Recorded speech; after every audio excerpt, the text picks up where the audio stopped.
हर साल सड़क हादसों में बड़ी तादाद में टू व्हीलर सवारों की मौत होती है। खास तौर पर शहर से दूर गांव देहातों में जाने वाले टू व्हीलर सवारों को अपनी जान जोखिम में डालकर सफर करना पड़ता है। ऐसे में हेलमेट का इस्तेमाल करने पर जान बचाई जा सकती है। इस बात को सामने रखते हुए नांदेड़ में एक नौजवान ने अपनी शादी के मौके पर एक अनोखी तरकीब अपनाई है, जिसमें उसने शादी की तकरीब में शरीक 500 से ज्यादा मेहमानों में हेलमेट तकसीम किए। इसके लिए इसने बड़े पैमाने पर हेलमेट खरीदे और शादी की तकरीब में शरीक मेहमानों को हेलमेट का तोहफा पेश किया। तकरीब में शरीक मेहमानों को इस नौजवान का ये अमल बहुत पसंद आया। हेलमेट मिलने पर मेहमानों में भी खुशी का माहौल देखने को मिला। तकरीब में शरीक मेहमानों ने दूल्हा और दुल्हन को मुबारकबाद पेश की और उनकी जानिब से दिए गए हेलमेट के तोहफे पर खुशी का इजहार किया।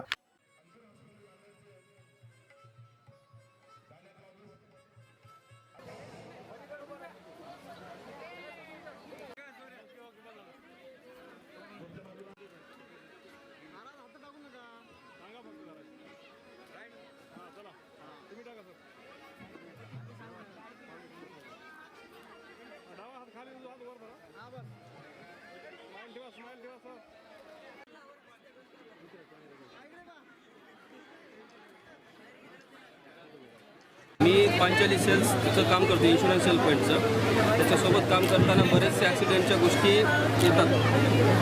इकडं लग्नाला जाताना ॲक्सिडेंट झाला, कुठं जाताना ॲक्सिडेंट झाला, मग एक संकल्पना आली की मग हेल्मेट वाटप करावं, म्हणून हेल्मेट वाटप। आणि आमच्यासोबत एक पांचाली टेंट मंडप दुकान आहे आमचं, तिथं पण मुलं 25-30 टाईम काम करतात। त्यांना काम करताना धावपळीत गडबड काही होऊ नये म्हणून सुरक्षा म्हणून त्यांच्यासाठी केलं। हा उपक्रम तर आम्ही केलोच, अशी संकल्पना बघून महाराष्ट्रातील सर्व युवकांनी करावा ही माझी विनंती आहे।